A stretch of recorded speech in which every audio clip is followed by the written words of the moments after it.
Vous êtes le bienvenu à l'ambassade de Grèce. C'est encore un après-midi, une soirée de littérature. Seferis, prix Nobel de littérature, qui était aussi, j'ose dire, comme vous le savez, un collègue. Et donc, dans l'œuvre, a été inspiré, influencé aussi par son métier de diplomate, et vice-versa. Et le livre, qui a été traduit par M. Ortlieb, le montre encore plus, parce qu'il y a vraiment des chemins entre les récits qui sont contenus dans ce livre et son œuvre de poésie. Le prix Clarence du journal intime 2022 a été attribué à Georges Seferis pour son journal intitulé Journée 1925-1944, traduction du grec et préface de Gilles Ortlieb aux éditions Le Bruit du Temps. L'auteur étant décédé, le lauréat du prix Clarence du journal intime 2021 est remis à Gilles Ortlieb, qui a traduit ce journal du grec et l'a préfacé.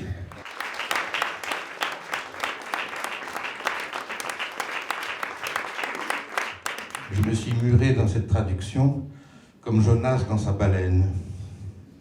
À ceci près que 3 jours et 3 nuits que Jonas est censé avoir passé à l'intérieur du gros poisson, entre guillemets, se seront en l'occurrence étirés sur près d'1 année et demie.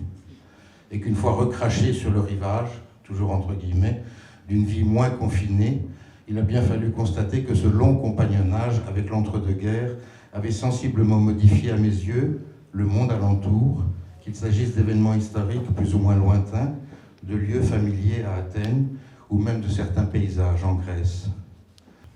Merci.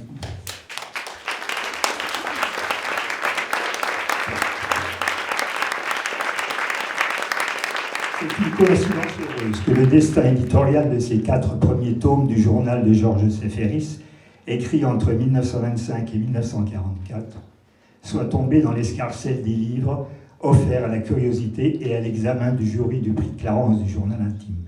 Ainsi, lors de la dernière session de sélection de notre prix, ai-je exprimé une certaine passion pour l'œuvre qui révélait à mon sens totalement historique et littéraire, jusque-là engloutie, en tout cas pour le public francophone. Merci.